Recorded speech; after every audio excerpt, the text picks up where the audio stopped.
RRI Indonesia Inspirasi. Masih di podcast Mindset Mikir Indonesia Generasi Z bersama It's Me di sesi dialog interaktif Negeri Junjungan Menyapa pagi ini pendengar. Kita masih bicara tentang pendidikan entrepreneurship, mewujudkan generasi inovatif dan kolaboratif melalui wirausaha merdeka. Masih bersama Pak Dr. Muhammad Iksan MPD. Nah, ini ada yang menarik karena hari ini kan mindset orang-orang ingin melanjutkan ke perguruan tinggi, endingnya ini adalah mendapatkan pekerjaan nih Pak. Ya kan? Orang-orang ingin mengenyam pendidikan di perkuliahan atau perguruan tinggi, ujung-ujungnya nih bisa bekerja di suatu instansi atau menjadi pegawai negeri sipil atau pokoknya bekerja lah tanpa mengabaikan tanda kutip menjadi seorang entrepreneur. Nah, kita bisa rasakan itu sampai hari ini mungkin masih banyak mindset seperti itu. Artinya kan ini kan mindset nih, membentuk pemikiran-pemikiran dan juga fokus orang pada satu tujuan atau cita-citanya begitu. Nah, kalau Pak Muhammad Iksan memandang hal ini seperti apa nih Pak? Apa sebenarnya yang terjadi dan faktor apa yang menyebabkan hal ini bisa terjadi? Mungkin saya mulai dari bahwasanya saya teringat satu perkataan motivasi buat kita bersama dan khususnya bagi perguruan tinggi. Dia mengatakan bahwa perguruan tinggi itu hanya sekedar menara gading, misalnya pembangunan menara gading. Artinya apa? Dia lebih berorientasi kepada berapa banyak mahasiswa yang dia tampung setiap tahun. Kemudian dia lebih memprioritaskan berapa gedung yang dia bangun setiap tahun gitu. Dan pada hakikatnya adalah perguruan tinggi itu adalah tempat di mana tempat kita riset, penelitian, tempat di mana kita berkolaborasi dan menciptakan sesuatu hal yang baru. Kemudian sehingga lulusan perguruan tinggi hari ini banyak yang tidak mendapat tempat. Tempat dalam artian ya kerjaan. Banyak ada banyak, sehingga orang berpikiran ngapain kita kuliah. Kuliah pun ya kita tidak dapat tempat untuk ini. Pada dasarnya ini adalah motivasi bagi kita bersama. Oleh karena itu harus kita balikkan lagi fungsi perguruan tinggi itu sendiri. Bagaimana caranya? Mau tidak mau memang kita harus berwirausaha, kreatif dan inovatif menjalankan apa yang kita pelajari di perguruan tinggi. Contohnya gini, saya pernah menyampaikan itu kepada mahasiswa. Ada mahasiswa kita yang dia jurusan ekonomi, kemudian dia pulang kampung, kemudian dia udah selesai, sudah wisuda, pulang kampung. Ketika sampai di kampung, dia diadu argumentasinya oleh para pelaku usaha kita yang notabene memang orang-orang tua kita yang tidak belajar dulunya gitu. Kemudian diuji yang setiap hari pekerjaan orang tua kita itu di kampung ya, misalnya noreh getah, karet, sawit, usaha-usaha lain. Tapi ketika diadu argumentasinya dengan lulusan perguruan tinggi tadi, memang kita tidak bisa mengatasi permasalahan-permasalahan ada di sekitar kita. Kenapa? Karena memang arus informasi hari ini lebih deras, lebih kuat di masyarakat ketimbang di perguruan tinggi. Ini sebetulnya PR bagi kita agar ketika kita mendapatkan ilmu di perguruan tinggi, maka secepat mungkin harus kita praktekkan dalam kehidupan sehari-hari. Bagaimana caranya? Belajar entrepreneurship itu dari awal. Belajar ekonomi itu memang dari awal, dari 1, 2, 3. Kemudian ada contoh lain, saya juga punya pengalaman, teman juga jurusan perkapalan misalnya kan, jurusan perkapalan. Kemudian ketika dia pulang ke kampung, dia ketemu lagi dengan masyarakat yang memang sehari-hari bikin kapal, sehari-hari dia nelayan mencari ikan. Kemudian masyarakat kita lebih paham lagi bagaimana tanggal berapa dia mencari ikan itu banyak, hari apa, kemudian bagaimana kapal itu tidak oleng misalnya kan. Nah, artinya apa? Artinya memang kita diberikan PR, diberikan tugas bahwasanya kita juga harus memang betul-betul peduli terhadap dunia luar, bukan hanya di kampus tapi dunia luar yang harus kita adaptasikan di dalam kehidupan kita sehari-hari. Sehingga apa? Sehingga ilmu yang kita dapatkan di perguruan tinggi sehingga kita bisa aplikasikan, kita laksanakan dalam di masyarakat kita di sehari-hari. Karena memang idealnya pendidikan itu harus bisa memecahkan masalah yang ada di sekitar kita. Masalah apa saja sesuai dengan jurusan masing-masing. Artinya jangan hanya sekedar teori begitu ya. Bukan hanya sekedar teori. Bahkan ada teman itu yang sangat setuju sekali ya. Teori itu cukup 2 tahun saja di kampus, sisanya ya sekarang tuh istilahnya apa ya? KKN ya, KPPL. Biar dia lama-lama di kampung orang dan beradaptasi di kampung orang gitu. Justru jangan sampai ini dikalahkan dengan ilmu orang-orang tua dulu yang sudah berpengalaman. Mereka secara pendidikan biasa-biasa saja, tapi secara praktik mereka sudah lebih berhasil begitu Pak ya. Tapi itu Pak ya, itu hanya sekedar ini motivasi, bukan berarti ini enggak. Itu motivasi bagi peserta didik kita hari tapi ini. Jangan sampai pula mengabaikan pendidikan ya. Oh iya. Kalau sampai berpikir mindset, ngapain kuliah? Toh kalau nanti susah mencari kerja. Oh iya. Nah, ini kan juga sebenarnya menjadi PR berat nih, apalagi sekarang di mana orang tamatan S1 saja ini seperti rasa tamat SMA begitu. Artinya ditambah jumlah pengangguran, orang mendapatkan peluang pekerjaan semakin sulit gitu. Semakin sulit. Gimana tuh Pak? Oh ya, memang sekarang itu kita rasakan ya, untuk mendapatkan suatu pekerjaan di lulusan perguruan tinggi itu sangat sulit sekali. Maka mau tidak mau mahasiswa itu harus berpikir matang bagaimana cara dia mendalami satu spesifik ilmu sehingga dia bisa bekerja sesuai pada tupoksinya. Ya. Jadi sekarang itu kan kita memang jurusan pendidikan tapi nanti larinya kemana gitu. Itu yang banyak terjadi. Maka sistem pendidikan kita memang tak dapat dipungkiri memang seperti itu. Tapi semuanya dapat, tapi setengah-setengah dapatnya. Semua ilmu pengetahuan dia tahu, tapi setengah-setengah dia dapatnya. Beda halnya dengan ada negara-negara kita yang memang ini dia memang spesifik. Kalau di Israel itu mulai dari SD sampai ke itu memang dia kalau bom ya bom saja. Kajiannya itu aja. Kajiannya itu saja. Baik. Tapi ada nilai plus minusnya. Baik. Ini bicara kembali tentang wirausaha merdeka. Ini sebenarnya wirausaha merdeka ini seperti apa ini konsepnya Pak?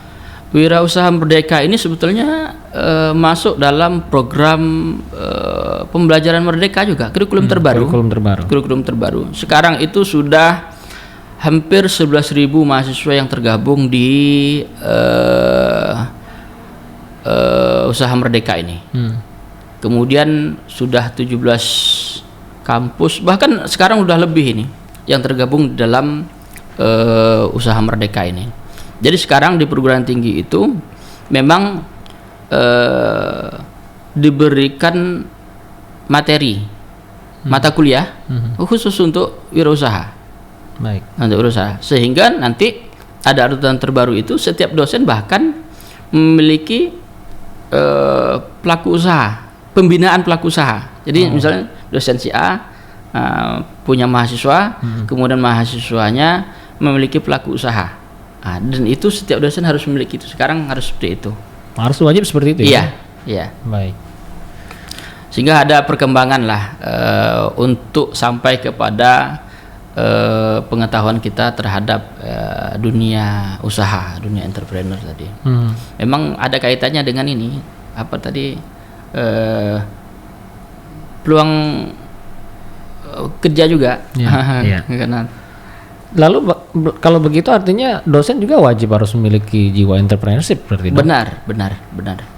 Kalau dia saja harus memberikan dorongan untuk mahasiswa bahkan wajib begitu ya, di setiap perguruan tinggi. Ya.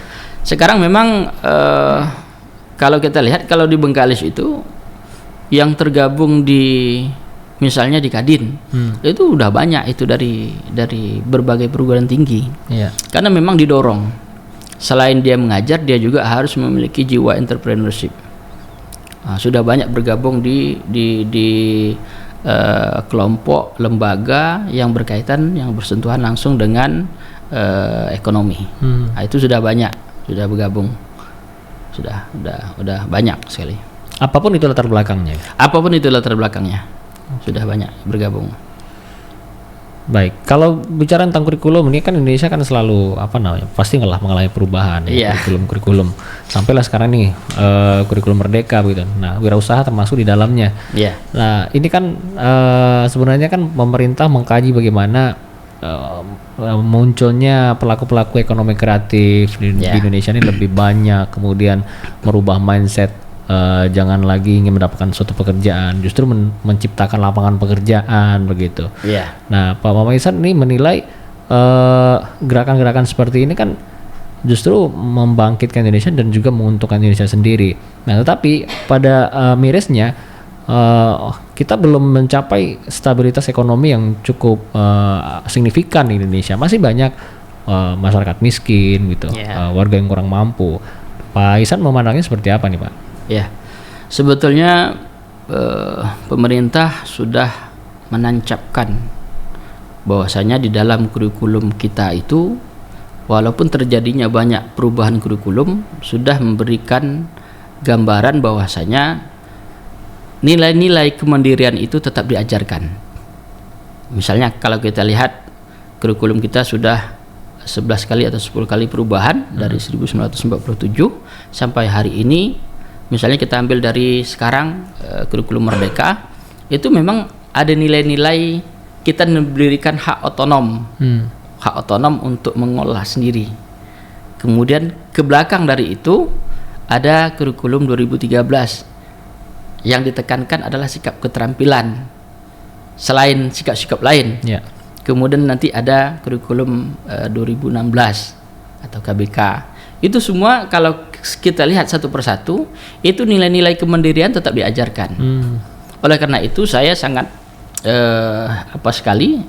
sangat apresiasi sekali bahwasanya di dalam tujuan pendidikan kita itu nasional ini, itu memang itu dituangkan, sikap mandiri itu dituangkan, sehingga nanti ke depannya bukan hanya sekedar mandiri yang diajarkan di sekolah tingkat dasar tadi, tapi nanti ke depan dia memang mandiri menjadi seorang entrepreneur, menjadi seorang wirausaha. Memang sebetulnya pendidikan kita itu arahnya memang ke situ, sehingga pendidikan vokasi hari ini kan sangat membludak sekali. Bahkan di perguruan tinggi Islam pun itu memang sudah ada kegiatan-kegiatan yang berkaitan dengan ekonomi. Bukan hanya dia konsentrasi saja terhadap pendidikan ilmu agamanya, tetapi dia bagaimana cara mengkolaborasikan antara pendidikan agama dengan pendidikan ekonomi dan sains. Itu terus berjalan di perguruan tinggi agama, apalagi perguruan tinggi negeri. Baik, ada yang cukup menarik ini Pak Ihsan. Saya tadi baru membaca artikel bahwasanya generasi Z atau generasi milenial saat ini Indonesia, mereka adalah orang-orang yang bisa dikatakan lebih dominan kepada hal foya-foya, bahkan sampai terjerat nih banyaknya hutang, terutama nih hutang pinjaman online begitu ya. Nah, tentu ini kan semacam kontraproduktif dari yang dicita-citakan oleh pemerintah supaya mendatangkan wirausaha baru, kemudian generasi-generasi yang berwirausaha begitu. Justru terjebak kepada kehidupan yang foya-foya nih pada generasi milenial di Indonesia khususnya. Gimana Pak? Ya, sebetulnya ini menjadi tanggung jawab kita bersama dan tidak terlepas juga tanggung jawab pemerintah untuk terus mengawasi peserta didik kita, terus mengawasi generasi kita, kehidupannya seperti apa ketika mereka sudah terjebak misalnya. Tapi kalau dipergunakan untuk berfoya-foya, mungkin kita agak sedikit ini Pak ya, agak sedikit riskan sekali ya, miris sekali dengan kondisi seperti itu. Tapi ketika dia mau membuat sebuah usaha, tidak memiliki dorongan dari pemerintah daerah, tidak memiliki dorongan dari berbagai lembaga keuangan, maka itu sangat disayangkan. Nah, yang kita butuhkan itu dorongan-dorongan dari lembaga-lembaga keuangan, tapi dengan syarat dan ketentuan bahwasanya dia betul-betul menjalankan usahanya. Tapi kalau yang Bapak sampaikan tadi, dia cobain itu tak masuk dalam generasi yang kita harapkan hari ini. Baik. Ya. Nah sekarang kan teknologi kan semakin canggih. Benar. Nah peluang untuk sebenarnya meraup keuntungan atau meraup cuan gitu ya. Iya. Ini seperti Pak Ihsan sampaikan tadi harusnya memang lebih besar begitu. Tetapi di balik itu juga bisa jadi keteledoran dengan teknologi ini jatuh kepada perilaku yang ini tadi yang disampaikan, saya baca artikel ini tadi, berfoya-foya begitu. Bahkan nih terlilit dari pinjaman online, bahkan dari OJK saja mencatat ada dari akumulatifnya 10,35 triliun dari hasil akumulatif begitu ya. Artinya kan jika kita melihat dari dua sisi, sebenarnya kalau misalnya kita sebagai perilaku ekonomi di dalamnya ini menjadi peluang begitu, tapi jika kita masuk ke dalamnya ini justru jadi korban begitu nih Pak ya. Nah kalau Pak Ihsan sendiri apa sih yang harusnya generasi saat ini lakukan supaya masa depan mereka ini terjamin? Ya, memang solusi terbaik adalah kita tetap berkolaborasi, tetap berkonsultasi dengan lembaga-lembaga resmi yang memang mereka mau bekerja sama dengannya. Maka harus kita lihat dulu keseriusan mereka tentang bisnis, keseriusan mereka tentang berwirausaha. Kemudian nanti kan ada lembaga-lembaga yang memang memfasilitasi khusus tentang itu. Jadi mereka lah nanti yang memfasilitasi. Sekarang itu kan sebetulnya sudah banyak. Dari bank sendiri sudah punya stok, sudah punya anggaran untuk diberikan kepada pelaku usaha. Kemudian bukan hanya sekedar bank, nanti ada lagi lembaga-lembaga lain, lembaga keuangan lain, tapi dengan syarat dan ketentuan itu kan sudah baku, sudah ada syarat dan ketentuannya. Tapi sebetulnya kalau mereka pengen serius untuk menjalankan bisnisnya, menjalankan usahanya, baik usaha maupun pelatihan-pelatihan terkait masalah usaha, itu ada saja jalannya. Intinya apa? Konsultasi, kolaborasi dengan pihak-pihak berkewenangan. Kemudian juga OPD kita, dinas kita juga ada peluang untuk itu gitu. Jadi jangan sampai kita nanti terlibat di sesuatu yang anggaplah ilegal ya, ilegal sehingga memberatkan kita untuk maju ke depannya. Saya rasa masih banyak lagi itu lembaga-lembaga yang resmi yang perlu kita konsultasikan. Baik. Ini kita bacakan dulu SMS dari pendengar kita. Selamat pagi, assalamualaikum Pak narasumber. Saya mau tanya, saya adalah orang yang belum paham tentang bisnis, tetapi ingin berbisnis. Hanya saja untuk memulai bisnis, saya merasa khawatir dan takut gagal. Apa yang harus saya lakukan? Dari Rendra di Bengkalis nih. Nah, ini juga mungkin banyak yang dipertanyakan oleh orang-orang. Mulai bisnis nih takut nih, khawatir. Ini sukses apa enggak ya? Gimana Pak Ihsan? Ya, kalau kita pengen bisnis nggak usah takut, intinya itu. Kemudian sebelum kita bisnis, kita buat dulu apa yang mau kita bisniskan. Kalau di dalam perusahaan besar itu namanya renbis, rencana bisnis. Ada hitung-hitungan tersendiri. Kalau kita bikin SPBU skala besar misalnya, ini kita contohkan skala besar, tentu kita di mana lokasinya, kemudian berapa jumlah motor yang lewat satu hari, berapa jumlah mobil yang lewat satu hari. Hitung-hitungan itu harus jelas. Kalau kita minim pengetahuan kita tentang itu, maka solusi kedepannya adalah berkonsultasi kepada orang-orang yang sudah membuat bisnis tersebut. Di usaha kecil seperti itu juga. Misalnya kita membuka usaha kebab misalnya kan. Kira-kira masyarakat Bengkalis hobi dengan kebab kan gitu. Kemudian di mana kita mau buka, kemudian alatnya di mana kita dapatkan, bahan-bahannya sulitkah kita dapatkan, itu semua dikaji semua. Sehingga kita hitung. Makanya pendidikan ekonomi itu yang saya sampaikan bosnya, dia memang tidak bisa terpisah dari diri kita itu. Maka mau tak mau harus kita pelajari dalam kehidupan kita itu. Sehingga dari situlah kita tahu pengalaman demi pengalaman yang kita ini. Kalau gagal ya coba lagi. Kira-kira apa yang menyebabkan kegagalan kita kemarin? Kita konsultasikan lagi dengan siapa? Dengan orang-orang yang sudah memiliki pengalaman di bidang usaha tersebut.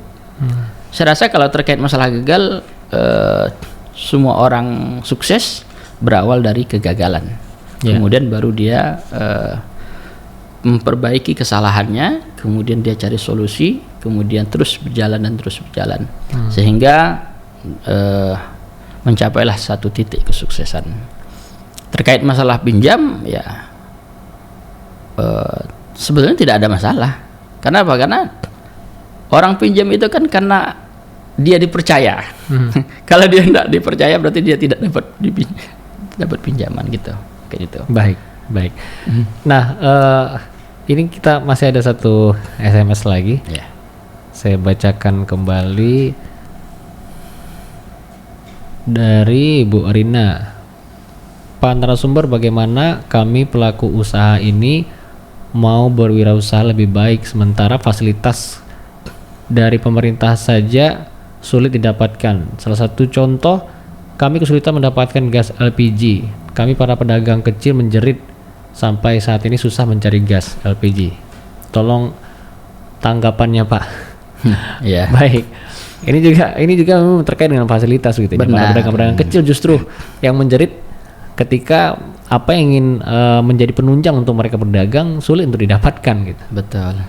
Jadi kadang kita melihat para pelaku usaha mikro ini, usaha kecil ini selalu saja ada pengeluaran non budget istilahnya, non budget, sehingga keuntungan itu tertutup semua, sehingga plus minus. Oleh karena itu sekali lagi kalau pengen usaha lakukan saja usaha itu. Kemudian terkait masalah gas misalnya, itu memang hari ini menjadi santer ya. Sulit dapat gas, dapat pun mahal gitu. Tapi saya rasa melalui media ini para OPD yang terkait mungkin bisa mengatasi itu, sehingga para pelaku usaha kita itu bisa menghitung. Tentu ada hitung-hitungannya ketika gas itu sulit didapat, sehingga terbentur terhadap proses pembuatan misalnya gorengan. Kemudian yang kedua, ketika gas itu mahal, tak sesuai dengan hitungan kita dari awal, tentu berakibat kepada harga gorengan menjadi mahal. Itu semua memang harus dipelajari. Ya, kalau itu memang hitung-hitungannya tidak masuk, ya tentu kita coba supaya dia masuk dulu, baru dilaksanakan gitu. Ya. Jadi memang untuk berbisnis itu seperti itu. Intinya memang harus ada perencanaan yang masak. Terkait masalah gagal, tidak usah dipikirkan dulu. Tetapi sudah masakkah kita berpikir untuk buat bisnis itu? Ketika sudah masak, ya jalankan saja. Nah, terkait nanti masalah gagal, ya itu memang perlu beberapa tahapan lagi. Terima kasih. Karena banyak orang juga yang dari mereka adalah orang-orang sukses. Dilihat dari track recordnya adalah orang-orang yang gagal sebelumnya, begitu Pak ya? Benar. Nah dari kegagalan itu lalu sampai tidak ada peluang lagi untuk mereka gagal, akhirnya sukses. Tetapi jangan juga lupa. Kadang ada juga yang memberikan motivasi itu, ada seorang anak pengusaha membuat satu usaha bisnis, dia langsung sukses. Itu kan motivasi yang diberikan. Padahal karena dia berawal dari anak pengusaha, yang memiliki modal, jadi kerugiannya itu tidak tahu. Jadi itu ada juga yang promo seperti itu. Sampai bahkan dalam sebuah quote media sosial saya pernah baca ini, agak sedikit jengkel sebenarnya. Mereka yang selalu motivasi tentang kesuksesan, padahal mereka saja latar belakangnya orang senang, orang kaya. Jadi memang dibalik kan. Padahal kerugiannya memang mereka tidak nampak. Kenapa? Karena uangnya sudah ada. Benar-benar. Artinya mungkin kalau mereka tidak berdagang apa pun mungkin dia sudah punya harta gitu ya. Betul. Oke, baik, ini kita berada di penghujung tapi sesaat lagi kita masih akan kembali bicara tentang entrepreneurship. Tetap bersama kami di Persatuan dari Bunggalis. Mikir Indonesia Generasi Z Podcast Mindset bersama It's Me. Pagi ini masih di Dialog Negeri Junjungan Menyapa. Kita sudah berada di penghujung, tapi sedikit saja ini karena berada di sesi akhir, mungkin ini terkait dengan mindset begitu nih Pak ya. Orang tua ingin menyekolahkan atau menguliahkan anaknya begitu agar menjadi orang. Nah, tetapi sedikit sekali yang mungkin mereka memberikan dorongan kepada anak-anak generasi saat ini untuk menjadi seorang wirausaha, menjadi seorang entrepreneur. Nah, seperti mindset apa yang harus perlu disadari nih, terutama mungkin bagi bekalnya kepada orang tua nih, Pak Mamaisan? Ya, memang benar sama kayak kita, bahwasanya masukan dari orang tua untuk saat kita sekolah dulu, bahkan hari ini itu tidak ada sedikit satu patah pun mengatakan untuk menjadi seorang usaha. Paling dia suruh belajar sekolah dan sekolah gitu. Yeah. Kemudian kapan lahirnya, timbulnya jiwa usaha itu? Tapi memang di dalam kurikulum kita itu memang sudah dibentuk itu,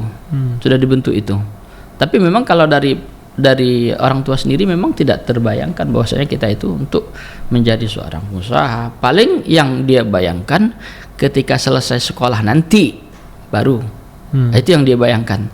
Tetapi memang di dalam proses belajar mengajar kita di sekolah, baik tingkat dasar maupun sampai perguruan tinggi, itu nilai-nilai kemandirian itu sudah dituangkan di dalam kurikulum kita.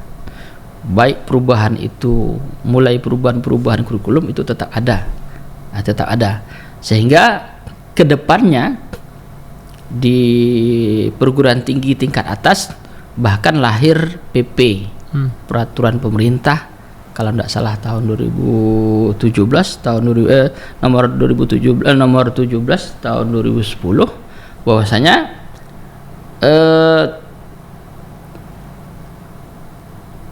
yang menyatakan bahwa tujuan pendidikan tinggi itu antara lain adalah membentuk insan yang kritis, kemudian dia kreatif, inovatif, mandiri, percaya diri dan berjiwa wirausaha. Jadi nanti di tingkat itu nanti memang difokuskan agar lulusan perguruan tinggi itu memang dia bisa kreatif, dia bisa inovatif, dia bisa berusaha, kemudian dia mandiri. Jadi sampailah pada tahap bahwasanya keinginan peserta didik kita nantinya memang untuk menjadi mereka yang mandiri, mereka yang punya jiwa wirausaha. Nah, itu pada tingkat-tingkat terakhir nanti gitu. Baik. Tapi di tingkat dasar memang kita sendiri memang belum diajarkan untuk itu. Memang baru tahap disuruh sekolah saja. Jadi apapun nanti ya belum sampai ke situ, gitu ya. Dan lain lagi. Tapi memang kurikulum kita sudah dibentuk itu. Pada akhirnya nanti kamu akan menjadi, ada jiwa entrepreneur dalam diri kamu. Nah, itu. Mungkin gini, peluangnya orang yang menjadi entrepreneur nih bisa jadi mereka terdesak karena ekonomi, atau juga emang jiwanya sudah lahir karena bisa jadi dari generasi sebelumnya atau orang tua mereka emang para pedagang atau perusaha-usaha gitu. Tapi kalau hemat saya tidak juga. Tidak ya? Karena memang yang saya sampaikan tadi, kita itu memang tidak bisa lepas dari geliat ekonomi setiap hari. Tidak bisa lepas. Maka mau tidak mau jiwa entrepreneur kita itu memang harus lahir. Karena setiap hari kita memang dibenturkan oleh dan dihadapkan oleh itu semua. Mulai dari bangun tidur sampai tidur lagi. Pasti itu dibenturkan oleh itu gitu. Ekonomi. Bicara tentang ekonomi nih, tidak bisa dipisahkan dari kehidupan ya. Apalagi yang namanya kehidupan pasti butuh uang, butuh cuan. Mau beli, mau makan, mau segala macamnya. Baik, Pak Mamarisan nih terakhir kata-kata pamungkas nih tentang pendidikan entrepreneurship yang kita bicarakan saat ini nih, mewujudkan generasi inovatif dan kolaboratif melalui Wirausaha Merdeka. Apa pesan nih kepada generasi milenial saat ini, Pak? Ya, pertama yang perlu kami sampaikan, bahwasanya kita memiliki pondasi yang kuat melalui apa? Melalui undang-undang. Undang-Undang Nomor 20 Tahun 2003 terkait masalah tujuan pendidikan nasional kita. Bukan hanya kita itu dibentuk untuk menjadi manusia yang beriman dan bertakwa, tetapi juga kita dibentuk untuk menjadi sikap mandiri kita, untuk dibentuk kita supaya kita berwirausaha, kreatif, inovatif. Nah, jadi bukan kita hanya dibentuk dari sisi akhlak kita, bukan hanya dibentuk dari sisi aspek sosial kita, karakter kita, tapi juga ada sisi-sisi lain yang memang harus dilakukan oleh peserta didik generasi muda kita hari ini, yaitu apa? Kreatif kita, inovatif kita, kemudian jiwa wirausaha kita. Nah, itu yang perlu dibentuk oleh setiap individu. Agar apa? Agar kesuksesan itu selalu terus mendampingi kita. Mungkin itu. Baik, terima kasih Pak Muhammad Ihsan, dorongan dan juga motivasinya pagi ini terkait dengan pendidikan entrepreneurship seperti yang sudah kita sampaikan dan kita bicarakan pagi ini dalam podcast Mindset Mikir Indonesia Generasi Z di sesi dialog negeri Junjungan bersama Pak Muhammad Ihsan, dan mudah-mudahan ini akan menjadi dorongan juga motivasi untuk generasi milenial dan juga generasi Z saat ini. Terima kasih Pak Muhammad Ihsan sekali lagi. Sama-sama. Assalamualaikum warahmatullahi wabarakatuh. Waalaikumsalam warahmatullahi wabarakatuh. RRI Indonesia. Kanal Inspirasi.